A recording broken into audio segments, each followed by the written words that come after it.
আমার নবী তখন জিব্রাইলকে ডাকরে বলেন, জিব্রাইল ওই মহিলাকে বলতেছে ইয়া রাসূলুল্লাহ, তাহলে ঘটনাটা আপনাকে শোনাই। আমার নবী বলতেছে, জিব্রাইল তাহলে ঘটনাটা বলো। জিব্রাইল আলাইহিস সালাতু ওয়াস সালাম বলতেছে, মিশরের জমিনের বুকে যেই শাসন করত, যেই ফিরাউন নামের যেই ব্যক্তি ছিল, এই ফিরাউনের একজন দাসী ছিল, নাম তার মাসেদা। নাম তার কি বলেন? এই মাসেদা ফিরাউনের গোলাম ছিল, কিন্তু পাশাপাশি এই মাসেদা আল্লাহর মুসা নবীর উপরে ঈমান এনেছে এবং সে গোপনে গোপনে মুসার প্রতি ঈমান এনেছে। ঈমান আনার পরে আল্লাহর ইবাদত করে, এরকম ভাবে সে আল্লাহর ইবাদতে মশগুল থাকে। কিন্তু হঠাৎ করে একদিন এই ফিরাউনের মেয়ের মাথার চুল আশ্রয় দিচ্ছে, বেনি করে দিচ্ছে। তো হাতের থেকে এরকম ভাবে চিরুনিটা পড়ে গেছে। পড়ে যাওয়ার পরে পড়ার সঙ্গে সঙ্গে সে বিসমিল্লাহ বলতেছে, সে আল্লাহু আকবার বলছে। বিসমিল্লাহ বলার সঙ্গে সঙ্গে ফিরাউনের মেয়ে বলতেছে, মাসেদা, আমি তো জানি যে একমাত্র রব হলো আমার আব্বা ফিরাউন। এই জান্নাতের ভিতরে মনের আশাও পূরণ হবে, মুখের আশাও, সব আশা আল্লাহ পূরণ করে দেবে। বলেন সুবহানাল্লাহ। আল্লাহ বলতেছে, বান্দা, বুকের আশা মুখের আশা সব আশা পূরণ করে দেব। বলতেছে, জান্নাতটা কেমন জায়গা? বলে, বান্দারে,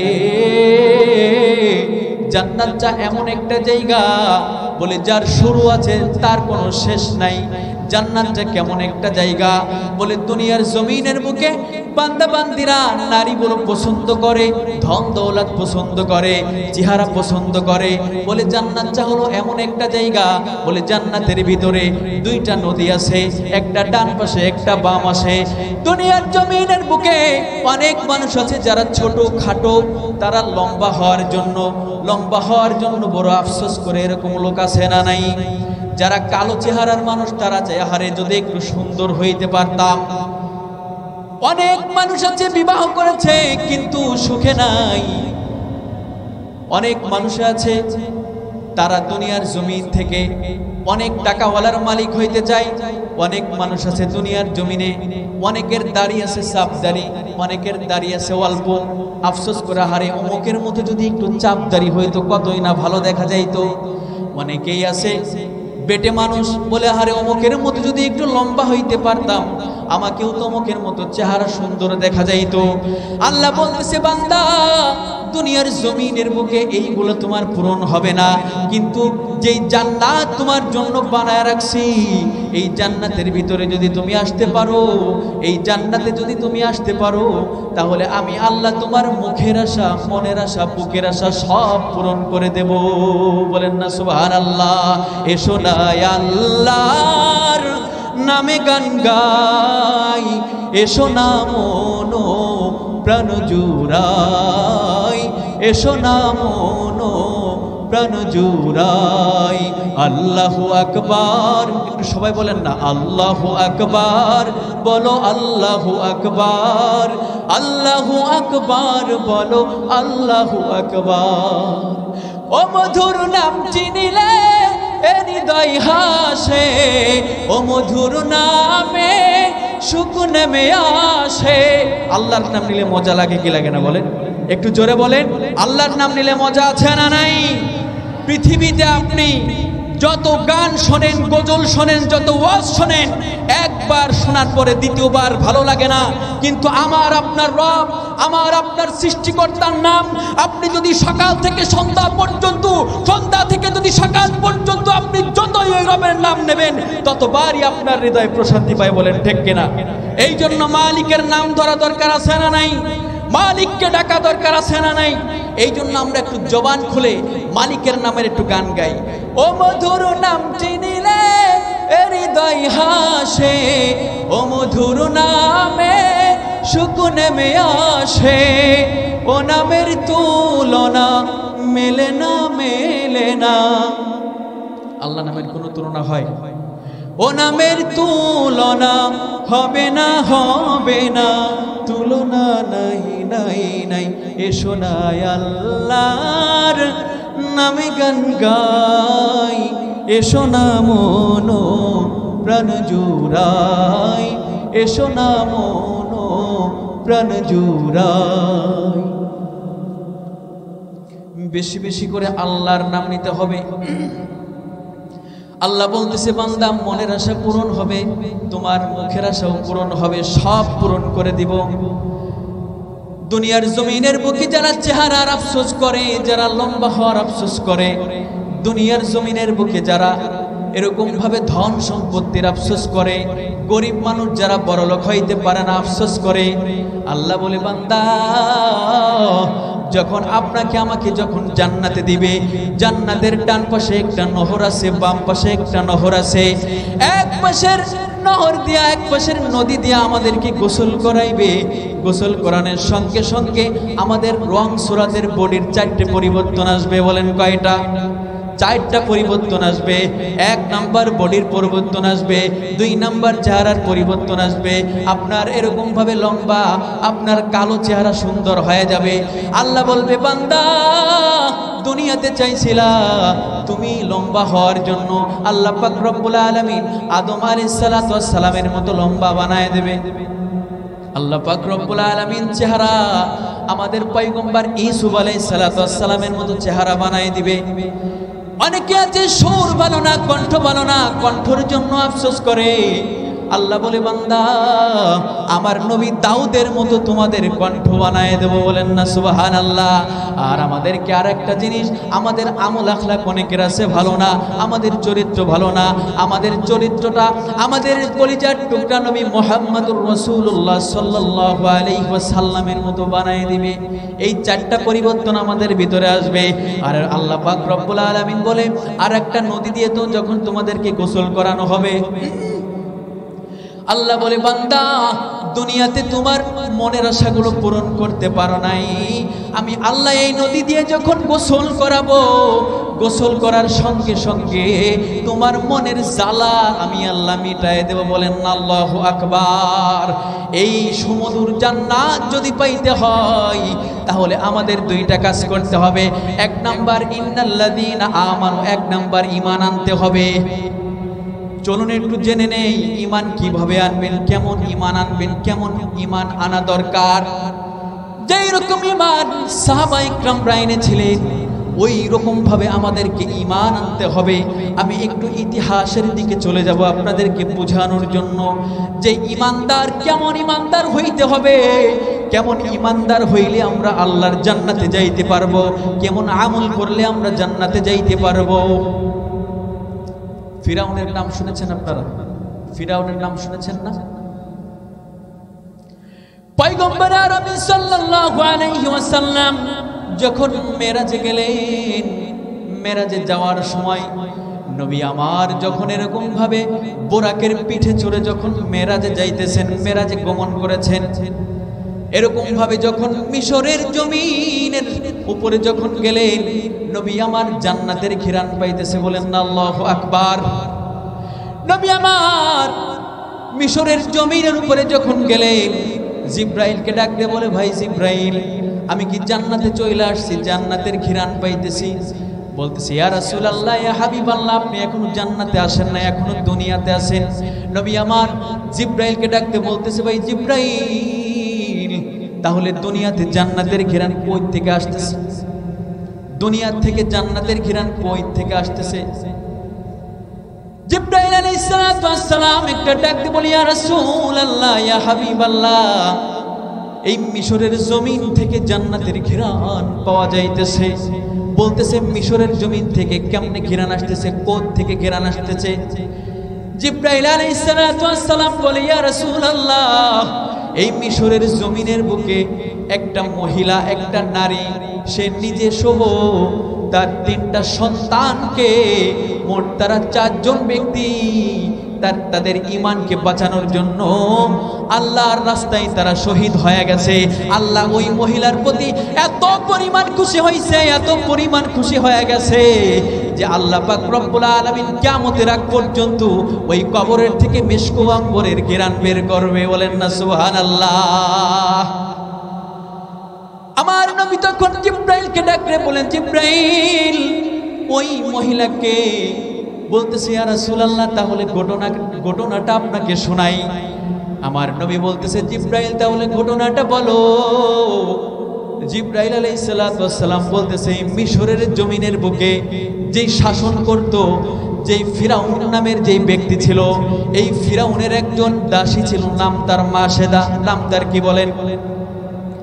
এই মাসেদা ফিরাউনের গোলাম ছিল, কিন্তু পাশাপাশি এই মাসেদা আল্লাহর মুসা নবীর উপরে ঈমান এনেছে এবং সে গোপনে গোপনে মুসার প্রতি ঈমান এনেছে।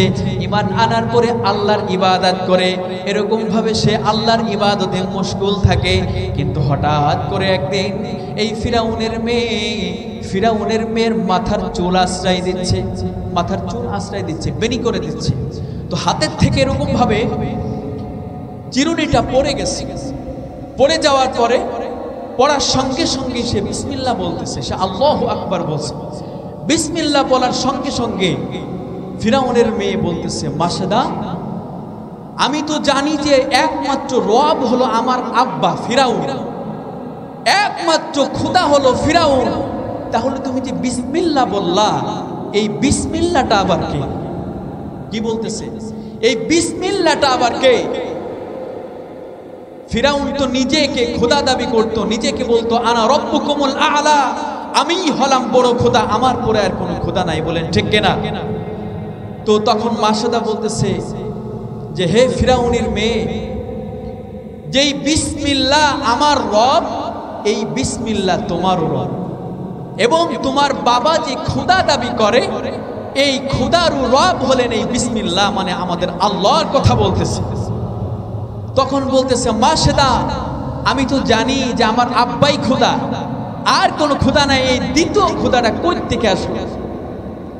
তো এরকম ভাবে বলতেছে মাসেদা, আমার বাবার কাছে এই খবরটা পৌঁছাই দিতে হবে, আমার বাবার কাছে এই খবরটা বলতে হবে যে আসলে এই খোদা আবার নতুন খোদা আবার কোন জায়গা থেকে আসলো। তো এরকম ভাবে ফিরাউনের কাছে গিয়ে বলতেছে যে বাবা, আমাদের মাসেদা নতুন একটা খোদা পেয়েছে, আপনাকে খোদা বলে মানে না।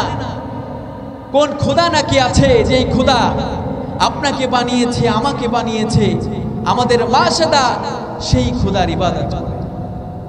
ফিরাউন বলতেছে তাই নাকি? ফিরাউন সঙ্গে সঙ্গে তার সৈন্যদেরকে দিয়ে মাসেদাকে ডাক দিয়ে আসছে। মাসেদা, কি ব্যাপার, তুমি খোদা কই পাইলা? তো মাসেদা বলতেছে যে ফিরাউন, যেই আল্লাহ আপনাকে বানিয়েছে, আমি মাসেদাকে বানিয়েছে, আপনার মেয়েকে বানিয়েছে, আমি সেই আল্লাহকে বিশ্বাস করি, সেটাই হলো আমার আল্লাহ, সেটাই হলো আমার রব। তো ফিরাউন বলতেছে যে মাসেদা, আমি ছাড়া তো আর কোনো রব নাই, আনা রব্বুকুমুল আ'লা, আমিই হলাম বড় খোদা, আমার পরে আবার রব আসলো কোথা থেকে? মাসেদা বলতেছে ফিরাউন, আমি মুসা নবীর উপরে কালেমা পড়েছি, মুসা নবীর প্রতি ঈমান এনেছি। ও ফিরাউন, আমি তোমাকে খোদা বলে স্বীকার করি না, আমি একমাত্র আমার খোদা হলেন আল্লাহ। আশহাদু আল্লা ইলাহা ইল্লাল্লাহু ওয়া আশহাদু আন্না মুহাম্মাদান আবদুহু ওয়া রাসূলুহু। বলতেছে আমি ওই আল্লাহকে খোদা বলে স্বীকার করি, ওই আল্লাহ ছাড়া কাউকে খোদা বলে স্বীকার করি না। তো বলতেছে মাসেদা, সময় আছে এখনো, তুমি মুসার কালেমাকে বাদ দেয়া দাও, তোমার ঈমানকে বাদ দেয়া দাও, আমাকেই শুধুমাত্র খোদা বলে স্বীকার করো। এরকম ভাবে অনেক মধু মিষ্টি মাখা মুখে যখন মাসেদাকে বারবার এরকম বলতেছে ফিরাউন, কিন্তু কখনোই মাসেদা ফিরাউনের কথায় কান দিচ্ছে না।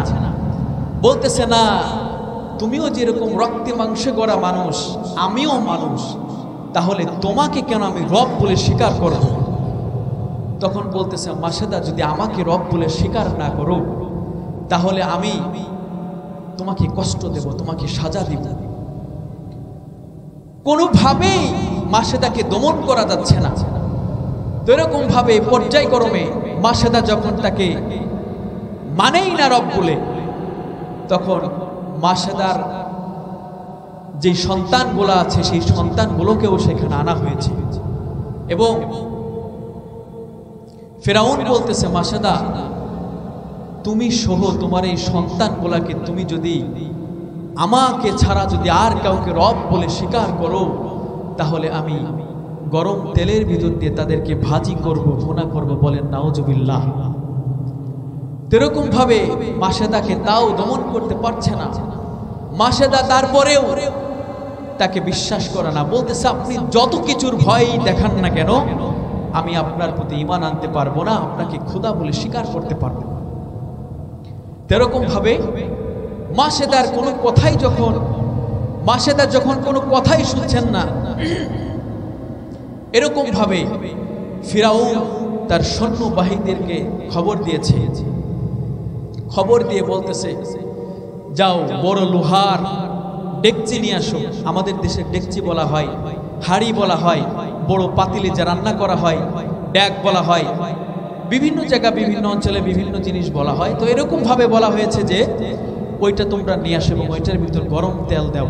তেলকে তোমরা গরম করো, গরম করে ওই তেলের ভিতর দিয়ে মাসেদার বাচ্চাগুলোকে ভাজি ভুনা করবে।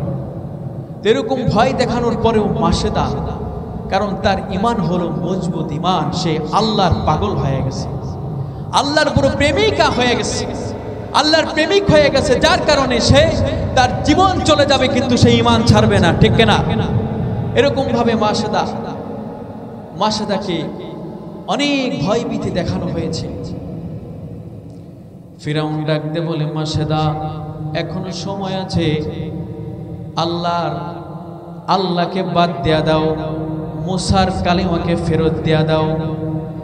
মাসেদা বলতেছে, ফিরাউন আমাকে তুমি যত কষ্ট দাও না কেন, আমাকে যাই করো না কেন, আমাকে তুমি যত ভয় দেখাও না কেন, আমি যেই কালেমার ট্যাবলেট খাইছি আমার ভিতরে যাই আমার নারী ভুলির সাথে আমার শরীরের সাথে মিশা গেছে, আমি এই কালেমাকে বাদ দিতে পারবো না, আমি এই কালেমাকে ফেরত দিতে পারবো না।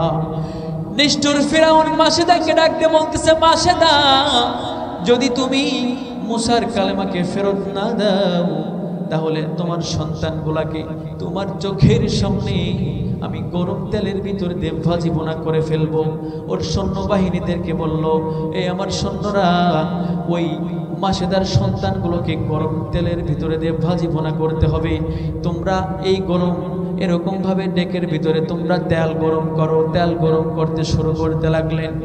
মাসেদাকে বারবার যখন ডাকতে বলতেছে, মাসেদা এখনো সময় আছে মাসেদা, কিন্তু মাসেদা কোনোভাবেই কথা শোনে না। মাসেদা বলতেছে, না ফিরাউন, আমার সন্তানের ভয় দেখায়া আমার ঈমানকে তুমি নষ্ট করতে পারবা না। এরকম ভাবে মাসেদা তারপরেও শোনে না। এক পর্যায়ে মাসেদার প্রথম সন্তানটা, বড় সন্তানটাকে মাসেদার সামনে তেলের ভিতরে ছাইরা দিছে।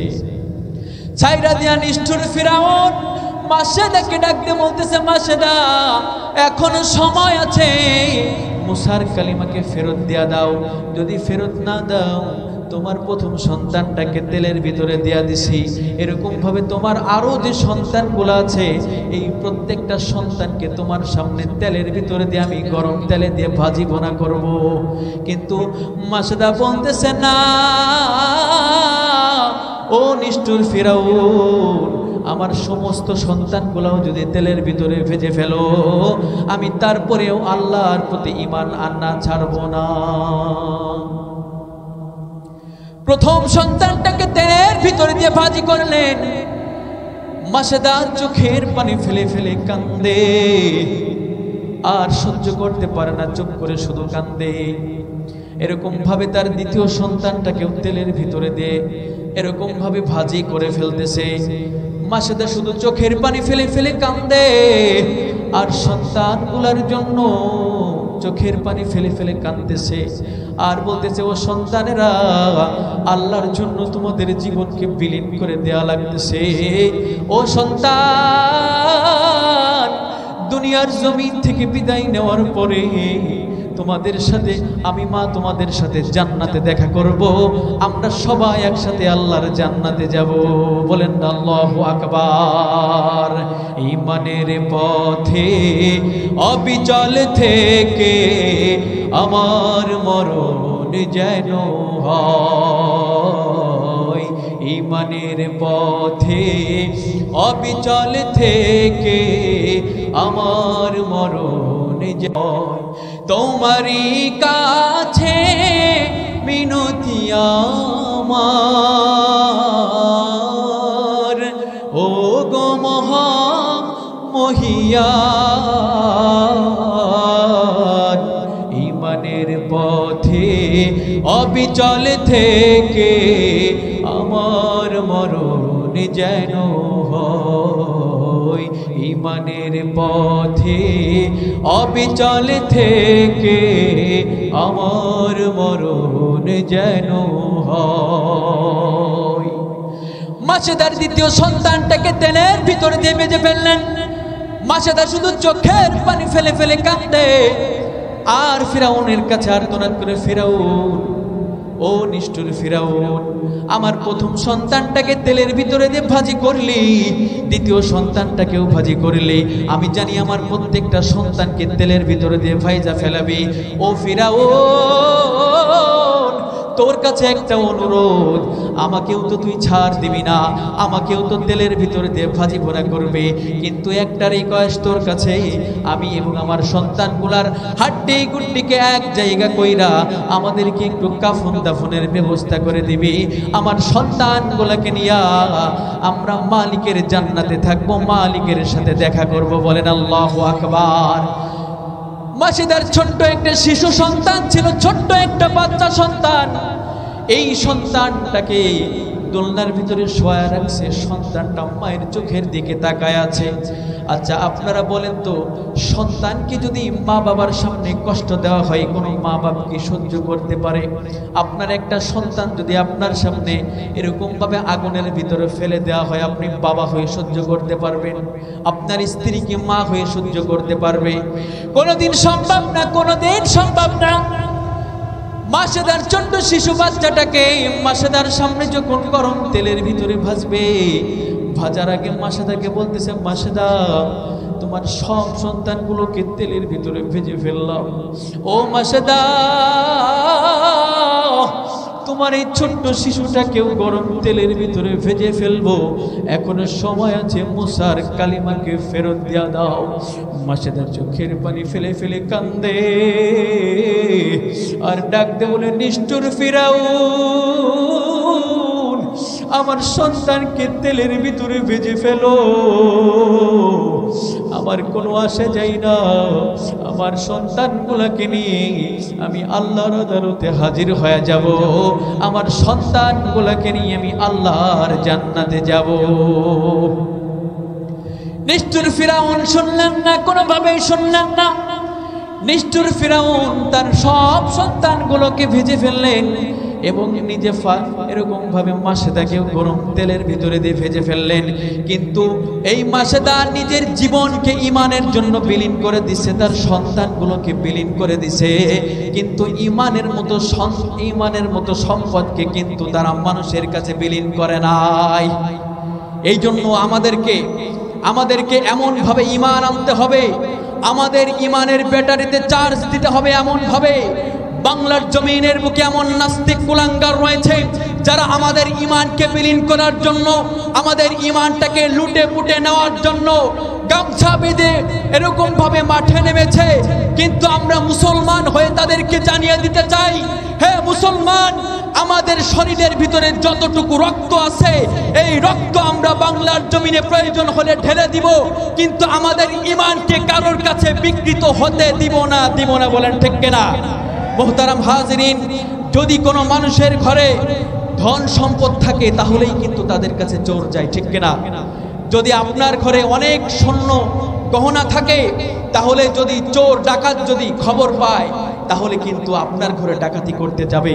মুহতারাম হাজিরিন, যার ঘরে সম্পদ আছে চোর তার ঘরে ঢুকতে চায়, এরকম ভাবে আমাদের কাছে এমন একটা দামি সম্পদ রয়েছে, যেই সম্পদের নাম হলো ঈমান। এই ঈমানটাকে তারা কেড়ে নেওয়ার জন্য আমাদের মতোই কিছু নামধারী মুসলমান, লিবাসধারী নামধারী মুসলমান আমাদের মতো টুপি পড়তেছে, আমাদের মতো পাঞ্জাবি গায়ে দিচ্ছে, আমাদের মতো পাগড়ি পড়তেছে, কিন্তু আমাদের মাঝে ঢুকে আমাদের ঈমানকে কেড়ে নেওয়ার চেষ্টা করতেছে। কিন্তু মুসলমান কোনোভাবেই আমাদের এই দামি সম্পদটাকে নাস্তিক বাতিলের কাছে কখনো দেওয়া যাবে না। বলেন ঠিক কিনা? মুহতারাম হাজিরিন, এই জন্য আমাদের ঈমানকে বাঁচিয়ে রাখতে হবে, ঠিক কিনা? দুনিয়ার জমিনের বুকে আপনার সব আছে, কিন্তু ঈমানের মতো সম্পদ নাই।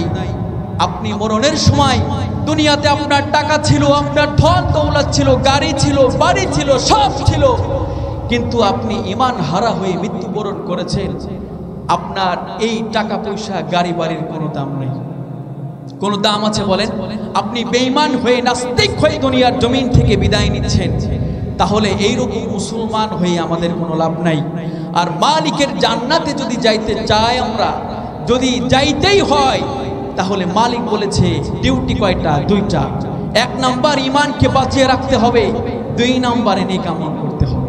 মুহতারাম হাজিরিন, তো আমরা জানতে পারলাম যে আমাদের ঈমানকে শক্ত করে রাখতে হবে এবং ঈমান আনার মতো আনতে হবে। পৃথিবীতে যেই কয়দিন বেঁচে থাকবো, ঈমানের মতো সম্পদটাকে কারোর কাছে বিলীন করতে দেওয়া যাবে না, বিকৃত করা যাবে না। বলেন ঠিক কিনা? চলুন জেনে নেওয়া যাক। ইন্নাল্লাযীনা আমানু, নিশ্চয়ই যারা ঈমান এনেছে, ওয়া আমিলুস সালিহাত, এবং যারা নেক আমল করেছে। মুহতারাম হাজিরিন, নেক আমল তো অনেক প্রকারের আছে। আমরা নেক আমল, আমরা নামাজ পড়ি, আমরা রোজা রাখি, আমরা হজ করি, আমরা দৈহিক যেই ইবাদতগুলো আছে, মুখের যেই ইবাদতগুলো আছে, মুখ দিয়ে আল্লাহর জিকির করি, আল্লাহর ইবাদত, বডি দিয়ে এরকম ভাবে নামাজ আদায় করি, আল্লাহর ইবাদত, অঙ্গ পতঙ্গগুলো দিয়ে আমরা আল্লাহর ইবাদত করি, এইগুলা সব ইবাদত, এইগুলা সব নেক আমল। কিন্তু কয়েকটা কাজ আছে, কয়েকটা নেক আমল আছে, যে আমলগুলো আমরা করতে চাই না। আমরা দুনিয়ার জমিনের বুকে যদি আপনাকে বলা হয় ভাইজান নামাজে আসবেন, আপনি নামাজে আসবেন। আপনাকে যদি বলা হয় আপনি জিকিরের মজলিসে আসবেন, আপনি জিকিরের মজলিসে বসবেন। এই যে আপনারা এখানে কিন্তু বৈশা বৈশা মাহফিল শুনতেছেন, এটাও আপনাদের কোনো কষ্টের ব্যাপার না। কিন্তু আল্লাহ পাক রব্বুল আলামিন বলেছেন ওয়া মিম্মা রাযাকনাহুম ইউনফিকুন। আল্লাহ বলতেছে বান্দা, ইবাদতের ভিতরে কয়েক প্রকার ইবাদত। আল্লাহ বলতেছে বান্দা নামাজ পড়বা, রোজা রাখবা, হজ করবা, যাকাত দিবা। আল্লাহ বলতেছে বান্দা ওয়া মিম্মা রাযাকনাহুম ইউনফিকুন, তোমাদেরকে যে আমি আল্লাহ সম্পদ দান করেছি, এই সম্পদ থেকে তোমরা আমি আল্লাহর রাস্তায় খরচ করবা, এইটাও নেক আমল, এইটাও ইবাদত। কথা বলেন ঠিক কিনা? দান করলে লাভ নাকি লস? দান করলে লাভ আছে না নাই? আল্লাহ পাক রব্বুল আলামিন বলেছেন মাসালুল লাযীনা ইউনফিকুনা ফী সাবিলিল্লাহি কামাসালি হাববাতিন আমবাতাত সাবআ সানাবিলা ফী কুল্লি সুনবুলাতিন মিয়াতু হাব্বাহ। আল্লাহ বলতেছে বান্দা, যদি কোনো ব্যক্তি আমি আল্লাহর রাস্তায় তার ধন সম্পদ ব্যয় করে, বলে ওই কৃষকের নেই যেই কৃষক একটি এরকম ভাবে একটি ফসলের দানা রোপণ করে, ওই ফসলের দানা থেকে 7টি এরকম ভাবে তার আগা বেরোয় এবং ওই আগা থেকে 100 করে দানা বের হয়। বলেন তো রোপণ করেছে কয়টা? একটা ফসলের দানা লাগিয়েছে, একটা থেকে 7টা গাছের এরকম পাতা বেরিয়েছে, ওই 7টা থেকে আবার 100 করে এরকম ভাবে দানা বেরিয়েছে। এখন তাহলে লাগাইলো একটা, পাইলো 7টা, এই 7টারে আবার গুণ দিলেন, 7টারে গুণ দিলে হয়ে গেল 700। আল্লাহর রাস্তায় দান করলে লাভ নাকি লস? আল্লাহর রাস্তায় দান করলে লাভ নাকি লস? দান আছে না নাই? আল্লাহ পাক রব্বুল আলামিন হাদিসে কুদসির ভিতরে বলেন ইয়া ইবনা আদম আনফিক আলাই, হে বনি আদম, ইবাদতের ভিতরে নেক আমলের ভিতরে একটা আমল হলো আল্লাহর রাস্তায় দান করা। আল্লাহ পাক রব্বুল আলামিন বলে বান্দা, তুমি যদি ডান হাত দিয়ে আল্লাহর রাস্তায় যদি দান করো, বলে বান্দা তুমি যদি চাও তুমি এক দিক দিয়ে আমি আল্লাহর রাস্তায় খরচ করবা, আমি আল্লাহ তোমাকে অন্য দিক দিয়ে দেয়া দেব। বলেন ঠিক কিনা? আল্লাহ পাক রব্বুল আলামিন পবিত্র কালামুল্লাহ শরীফের ভিতরে বলে দিয়েছেন, মান জাআ বিল হাসানাতি ফালাহু আশরু আমসালিহা। যেই ব্যক্তি দুনিয়ার জমিনের বুকের ভিতর, যেই ব্যক্তি আল্লাহর রাস্তায় 1 টাকা দান করবে, আল্লাহ পাক রব্বুল আলামিন ওই ব্যক্তির দুনিয়ার জমিনে তাকে 10 টাকার ব্যবস্থা করে দেবে। বলেন সুবহানাল্লাহ। ও মুসলমান বাবা গো, ও যুবক ভাই, এখন নামাজ পড়তে তো কষ্ট লাগে না, রোজা রাখতেও তো এরকম কষ্ট লাগে না, কিন্তু আল্লাহর রাস্তায় ধন সম্পদ দিতে কিন্তু কষ্ট আছে না নাই? কিন্তু আল্লাহ বলতেছে বান্দা যদি তুমি আমার রাস্তায় আমার দেওয়া সম্পদ থেকে, আল্লাহ বলতেছে ওয়ামিম্মা রাযাকনাহুম ইউনফিকুন, আল্লাহ যেই সম্পদটা আপনাকে দান করেছেন এই সম্পদটা আপনার নাকি আল্লাহ কে দিয়েছে? আল্লাহ দিয়েছে। আল্লাহ যদি না দিত আপনি কই পাইতেন? আল্লাহ বলতেছে বান্দা এই সম্পদ থেকে তোমরা আমার রাস্তায় দান করো। বলে দান করলে লাভ কি? বলে মান জাআ বিল হাসানাতি ফালাহু আশরু আমসালিহা। আল্লাহ বলতেছে বান্দা 1 টাকা দান করবা, আমি আল্লাহ তোমাকে 10 টাকার ব্যবস্থা করে দিব। ও গোপাল গ্রামের মুসলমান বাবা গো, ও যুবক ভাই, এতক্ষণ তো ইমানের আলোচনা শুনলেন, এবার নেক আমলের আলোচনা। ও ভাই, এই যে আপনাদের এইখানে কত সুন্দর একটা দিনী প্রতিষ্ঠান, এই প্রতিষ্ঠানটা অনেক দিন যাবৎ বন্ধ হয়ে গিয়েছিল। আবার এই প্রতিষ্ঠানটা শুধু মাদ্রাসা না, এই মাদ্রাসাটা আপনাদের গোপাল গ্রামের জন্য একটি রহমতের টাওয়ার। বলেন ঠিক কিনা? এখন এই রহমতের টাওয়ারে কিছু কাজ আছে। এই টাওয়ারের ভিতরে কারেন্ট নাই, কি নাই? কারেন্ট নাই, আলো নাই। এই টাওয়ারের মধ্য থেকে আলো আসতেছে না, কারণ কারেন্ট যদি না থাকে আলো কই থেকে আসবে? এই জন্য এই টাওয়ারের ভিতর কারেন্টের ব্যবস্থা করতে হবে, আলোর ব্যবস্থা করতে হবে। আলোর ব্যবস্থা করতে গেলে যদি আপনি আলোর ব্যবস্থা করতে যান, তাহলে এই মাদ্রাসায় আপনাদেরকে কিছু দান করতে হবে। এই যে মাঠটার ভিতরে বসে আছেন, এই মাঠটার ভিতরে একটু মাটি ফেলাইতে হবে। ও আমার বাবারা, আপনাদেরকে একটা ঘটনা শোনাই। ঘটনা শুনে আমি অল্প সময়ের ভিতরে আমার আলোচনা শেষ করে দিব। ও ভাই, এরকম ভাবে বাদশাহ হারুনুর রশিদের জামানায়, কিসের জামানায়? বাদশাহ হারুনুর রশিদের জামানায় তার একজন খলিফা, নাম তার বাহলুল। এই বাহলুল ছিল একটা পাগল মানুষ। এই বাহলুল রাস্তাঘাটে দুনিয়ার কোনো তার খবর ছিল না। সে রাস্তাঘাটে এরকম ভাবে চলাফেরা করতো, মনে হয়তো সে দুনিয়াতে নাই। তার পোশাকের দিকে তাকাইলে মায়া লাগতো। পোশাকটা কি মানে নিম্নমানের পোশাক পরিধান করতেন। সে কবরের ভিতরে পাও দিয়ে বসে থাকতো। এরকম ভাবে এই বাহলুল একদিন সাগর পারে গিয়ে বসে বসে এরকম ভাবে নখ দিয়ে এরকম খোঁচাইতেছে। তো এরকম ভাবে বাদশাহ হারুনুর রশিদ উনি তার স্ত্রীকে নিয়ে ছপরে গিয়েছেন। ছপরে গিয়ে দেখে যে এই বাহলুল পাগল সাগর পারে বসে বসে কি যেন করতেছে। তো উনার কাছে গেছে, যাওয়ার পরে বলতেছে বাহলুল তুমি কি করো? তো বাহলুল বলতেছে যে আমি জান্নাত বিক্রি করি। কি করে? জান্নাত বিক্রি করতেছে। তো বাদশা বলতেছে বাহলুল তুমি পাগলের কথা তুমি বাদ দিলা না, সাগর পারে তুমি আঙ্গুল দিয়ে খুঁজাইতেছো, তো জান্নাত আবার এই জায়গায় করতো না? কয় হ্যাঁ আমি এখানে জান্নাত বিক্রি করতেছি। কয় কিসের বিনিময়ে জান্নাত বিক্রি করতেছে? বলতেছে দানের বিনিময়ে। যেই ব্যক্তি 1 টাকা দান করবে জান্নাতের ভিতরে তার একটা বিল্ডিং এর ব্যবস্থা হয়ে যাবে। সুবহানাল্লাহ। বাদশা আপনি যদি 1 টাকা দেন আপনার জন্য জান্নাতে একটা বিল্ডিং হয়ে যাবে। তো বলতেছে পাগলের কাজ হলো পাগলের মতো, পাগলের কথা হলো পাগলের মতো। এই সাগর পারে জান্নাত বিক্রি করতেছে। আসলে কি সাগর পারে জান্নাত পাওয়া যায়? এরকম ভাবে বাদশার স্ত্রী বলতেছে বাহলুল যদি আমি 1 টাকা দান করি তাহলে আমিও কি জান্নাত পাবো? জান্নাতের এই বিল্ডিং এর কথা বললে এটা কি পাবো? বলতেছে হ্যাঁ, যে দেবে সেই পাবে। তো এরকম ভাবে বাদশার কাছ থেকে একটা রুপিয়া নিয়ে 1 টাকা বাহলুলের হাতে দিয়ে দিয়েছে। বলতেছে যান, আপনার নামে জান্নাতে একটা বিল্ডিং হয়ে গেছে। তো এরকম ভাবে চলে আসছে ওখান থেকে। আসার পরে রাত্রে যখন গভীর হয়ে গেছে, বাদশাহ হারুনুর রশিদ স্বপ্ন দেখতেছে। স্বপ্ন যুগের ভিতরে দেখে যে কিয়ামতের ময়দান কায়েম হয়ে গেছে, এরকম ভাবে দেখে উনি জান্নাতের ভিতরে হাঁটাহাঁটি করতেছে বাদশাহ হারুন আল রশিদ।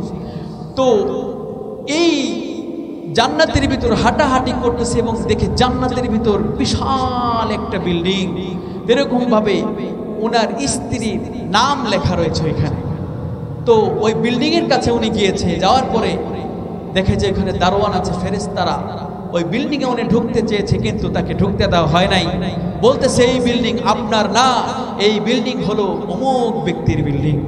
এরকম ভাবে সকালবেলা যখন ঘুম থেকে উঠছে, উঠার পরে চিন্তা করতেছে কিরে কি দেখলাম, আমার স্ত্রী কি এমন আমল করে যে আমলের কারণে আল্লাহ তাআলা জান্নাতের ভিতরে তার একটা এত সুন্দর দামি একটা বিল্ডিং। তখন স্ত্রীকে জিজ্ঞাসা করছে, স্ত্রী তুমি কি এমন আমল করো, কি কাজ করো? বলতেছে যে আমি তো এরকম কোনো আমল আমার জানা নাই যেটার কারণে আল্লাহ খুশি হয়ে আমাকে জান্নাত দিছে, আমাকে বিল্ডিং এর ব্যবস্থা করে দিছে। এরকম ভাবে পরের দিন উনি বাহলুল পাগলের কাছে আবার চলে গেছে, দেখে যে ওই সেই জায়গায় বসে আছে। বাহলুল পাগলের কাছে গিয়ে বলতেছে, বাহলুল আমার স্ত্রীর নামে দেখলাম জান্নাতের ভিতরে বিল্ডিং, তো আমিও এরকম ভাবে একটা বিল্ডিং কিনতে আসছি। কি কিনতে আসছি? আমাকে দেওয়া যায়? বলতেছে হ্যাঁ আপনাকেও দেওয়া যাবে। বলে কি করতে হবে? কয় যে এই বাগদাদের অর্ধেক আমার নামে লিখে দিতে হবে। কি করতে হবে? এই বাগদাদ শহরের অর্ধেক আমার নামে দিয়ে দিতে হবে, তাহলে আপনার নামে বিল্ডিং। কয় যে পাগলের হলো পাগলের মতো কথা, আমার স্ত্রী 1 টাকা দান করে বিল্ডিং পেয়ে গেল, আর আমার এরকম ভাবে আমার এত টাকা আমার সব দিয়ে দেওয়া লাগবে, কারণ কি?